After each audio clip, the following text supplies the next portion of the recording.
happy Easter to those who celebrate, and happy Transgender Day of Visibility. It's so cool when these fall on the same day. In this video, I'm going to share with you our favorite author who happens to be trans, the books that we have read by him that we absolutely love. Then I'm going to correct some misinformation I've seen out there about books with transgender characters, and I'll end with a bunch of resources for you to find books for kids that star LGBTQ+ characters and or are written by trans or non-binary authors. Why am I not focusing on Easter books, you may ask? Well, last time I checked, no one is trying to get books about Easter banned or claiming that books that have Easter topics are grooming children. So this is why I'm talking about this. Hi, I'm Kathy Ellen. I am a teacher, a mother, a reader, and I'm someone who loves reading books that reflect the entire world, including all the people who live in it. That goes for books I read myself and books that I read with my children. So our favorite author who happens to be trans is Kyle Lukoff. We have read so many of his books. And let me just share with you Kyle's bio that you can find on his website. It reads, Kyle Lukoff writes books for kids and other people. Before becoming a full-time writer, Kyle worked at 5 bookstores in 4 libraries for 3 schools as 2 genders through 1 intersection, people and books. All of the books that Kyle writes are really, really good. So starting with ones that I read with my kids, these are picture books. We love the Max and Friends series. These are amazing, starring Max, who is a transgender child, living his best life and having so much fun with his friends. The one we read over and over and over is Max and the Talent Show. If You're a Kid Like Gavin is one that we really love because it took place in the state we live in. And it's the true story of a young trans activist, which really inspired my daughter to think about how she can make a difference in the world too. We also really love the Mermaid Days series. Who doesn't love a pair of underwater friends and learning about new creatures in each book? We devoured these and we are hoping that more are coming. But probably the one that we love the best is When Aidan Became a Brother. There are a few reasons for this. Do you notice the illustrator of this book, Kaylani Juanita? Kaylani illustrated the book that I provided text for.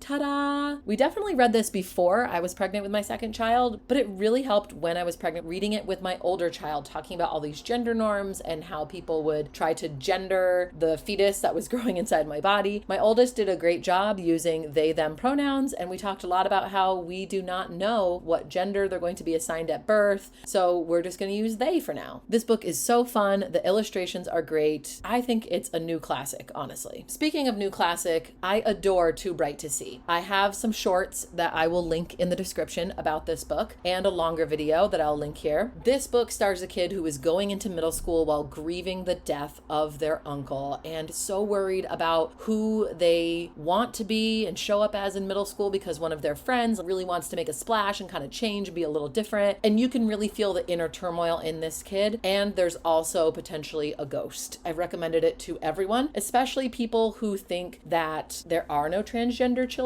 You get inside the head of this kid who is desperately trying to fit into the gender that they were assigned at birth, and it's painful. It's really, really painful for them. And when they find out that just happens to not be the right gender for them, seeing how free they feel after that is amazing. I've been thinking about this character for a long time after I finished the book, and I just started Different Kinds of Fruit, which I'm really excited to keep reading. Now into correcting some misinformation. People think books with transgender characters are grooming kids or exposing them to sexual content, which isn't true and really just being used as a way to scare parents. A book with a transgender character has just as much grooming or sexual content in it as a book with a cisgender character. Absolutely none. I've heard people say that these books are being forced on kids. That's also not happening. Have you ever seen a librarian chase somebody down and not let them leave the library until they read a specific book? Me either. I've also heard it's all libraries have these days are books with rainbows and rainbow characters. Now that's just statistically impossible. The most recent survey of published children's books found that more than 90% of them did not contain an LGBTQ+ character. And think of libraries and bookstores. They're not just filled with new books, they're filled with older books too. So if we're worried about a certain type of character dominating in children's books, it's the cisgender characters who are dominating. This scaring of parents is also one of the reasons that many people only read their children classical books or books that were published so long ago that there could be no chance of an LGBTQ+ character in them. I'm not saying classics aren't great. Look, I love Charlotte's Web, Trumpet of the Swan, Chronicles of Narnia, The Amber Spyglass. But if that's all you're reading your kids, you're certainly not getting them stories that represent the world as it is today. And they're only seeing one type of hero in a book, mostly a cisgender white hero. We need our kids to see that everyone deserves to be the hero of a story, and stories can be written by all kinds of people.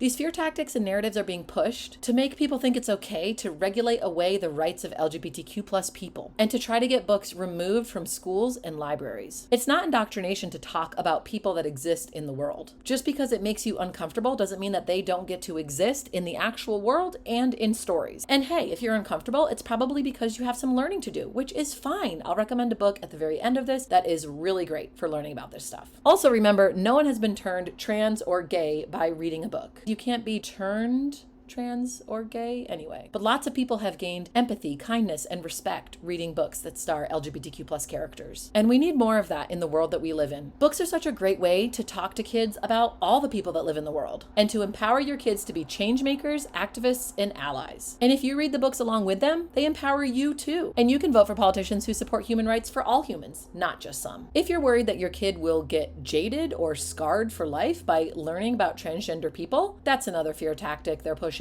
If your kid is old enough to know about cisgender people, they're old enough to know about transgender people. There are in fact board books that can help. And I said earlier that if you wanted to learn, I would share a good resource with you. Here it is. It's called A First Conversation About Gender. And yes, it is a kid's book. There's no shame in reading kids' books as an adult to learn new things. And this one is packed with information to help you. Remember, hiding the world from our kids does more harm than good. And learning about things you don't yet know about is free and much better for the world in general than spreading hate or misinformation. I've shared a lot of links in the description to book lists that star LGBTQ plus characters and books written by trans and non-binary and LGBTQ plus authors, many from libraries and a few from bookstores. I hope you'll check them out. I'm in no way an expert on any of this. One thing I know for sure though is I'm going to read my kids books that reflect the world we actually live in. And I know the second we say those people don't belong in books in my kids' school, it's not a far leap from those people don't belong in our society. And it's harmful. Thanks for watching, and until next time, happy reading.